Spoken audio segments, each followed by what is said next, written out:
ازاي تتغير من شخص كئيب لشخص كلك تفاؤل، وتنشر كده التفاؤل والحيوية والطاقة الإيجابية حواليك. دايرة المعارف، المتابعين اللي انت بتتابعهم، الناس اللي انت بتتابعها على السوشيال ميديا، دول أكبر سببين للتعاسة اللي في حياتنا. في القرن 21 احنا بدأنا نشوف ان نسبة الاكتئاب زادت قوي، نسبة الانتحار زادت جدا، نسبة الوفيات وأمراض غريبة قوي على السن الصغير ده زادت برضو. وده ان أكد لشيء فهو أكد ان الشخص دايما مكتئب، الشخص دايما زعلان. طب هو انت زعلان ليه؟ هو ايه السبب؟ هو ايه المشكلة؟ ظروف الدنيا، ظروف العالم، ظروف الحياة، ظروف الدنيا وظروف العالم وظروف الحياة زي ما هي. أجدادنا زمان كانوا في احتلال، كان في حروب، كان في استغلال، كان في كل حاجة وحشة. اصل الدنيا ما فيهاش، الدنيا مش وردي، خلي بالكم يعني. هو ربنا ما وعدناش ان الدنيا تبقى وردي، هو قال لنا ان الدنيا هيبقى فيها تعب وضيق وازمات، ده طبيعي. هو لو قال لنا ان الدنيا هتبقى وردي والدنيا هتبقى سلسة والدنيا هتبقى طبيعية وحلوة، واحنا جينا لما جينا الدنيا لقيناها ان هي فيها مشاكل، ساعتها نقول لا يا رب انت ما وعدتش، انت ما وعدتناش بكده، انت خلفت بوعدك.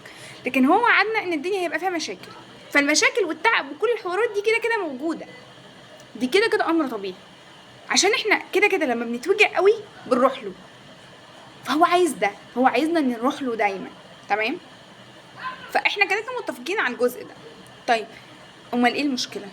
المشكله ان دلوقتي بقت الطاقه السلبيه والاحباط موجود دايما. موجود اول حاجه من دايره المعارف بتاعتك.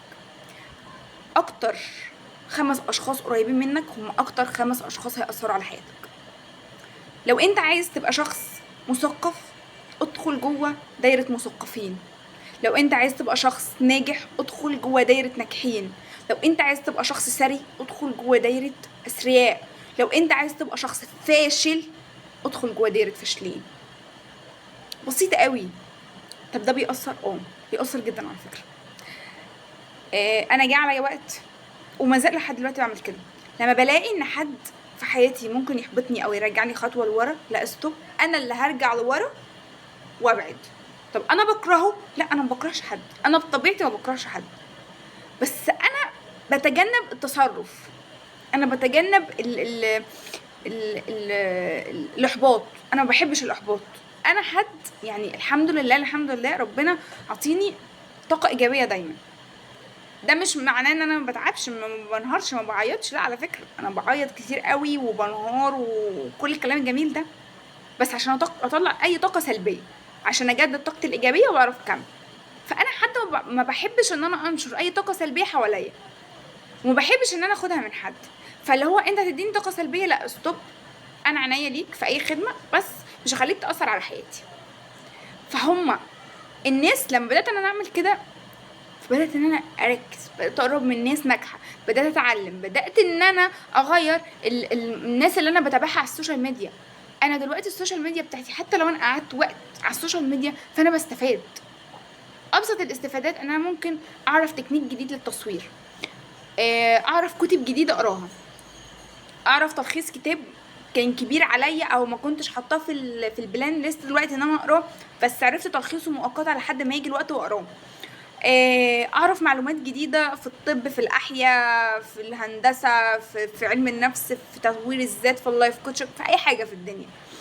آه، اسمع فلوجات لناس بتشارك يومها، ناس ايجابيه، ناس بتحاول ان هي تعمل اعلى انتاجيه، تطلع اعلى انتاجيه من يومها.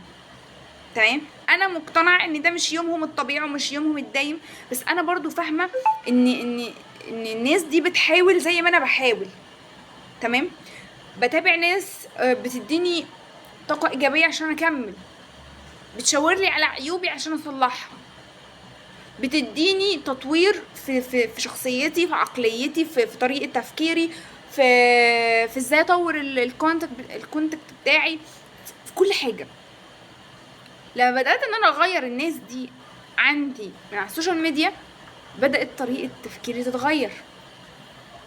فاحنا علشان نغير طريقه تفكيرنا من ناس مكتئبه وناس حزينه، محتاجين نبعد عن دايرة معارفنا المؤذية او اللي هي الكؤبة دايما، الغير شاكرين او الغير ممتنين لنعم ربنا علينا، ودايما بيشتكوا من الحياة ومن الدنيا ومن الظروف، ونبص لناس تانية ايجابية. طب ونفترض ان انا لحد دلوقتي ما لقيتش ناس ايجابية اتقرب منها بالقدر الكافي.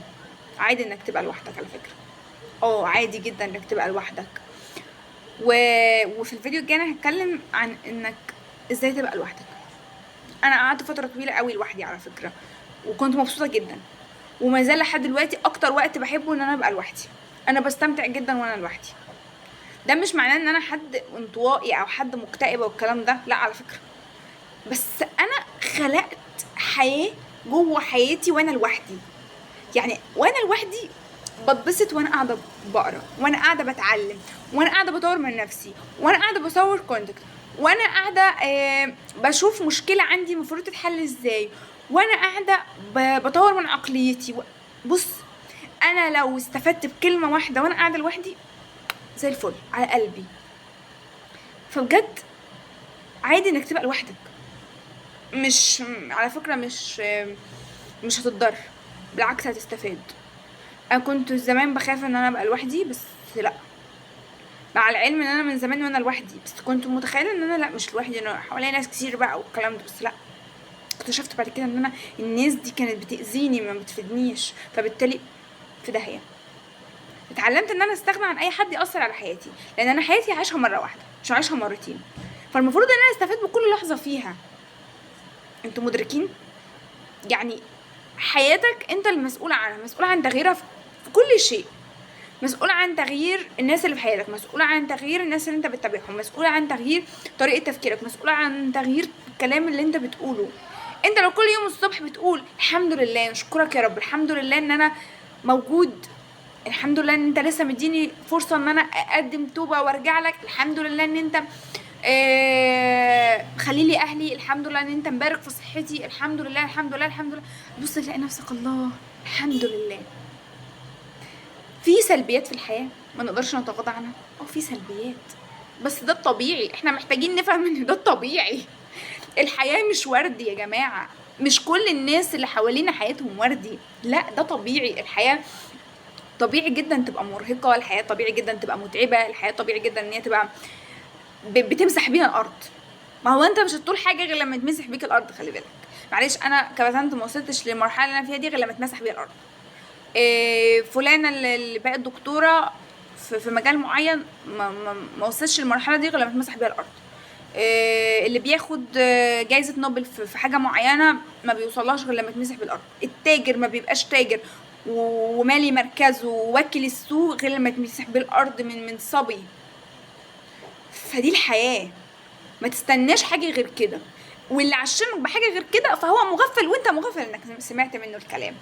فبجد يا جماعة احنا محتاجين ان احنا نفوق، محتاجين ان احنا نركز، محتاجين ان احنا نبص حوالينا، محتاجين ان احنا نحب نفسنا شوية عشان نفكر فيها ازاي نبسطها وازاي نفرحها.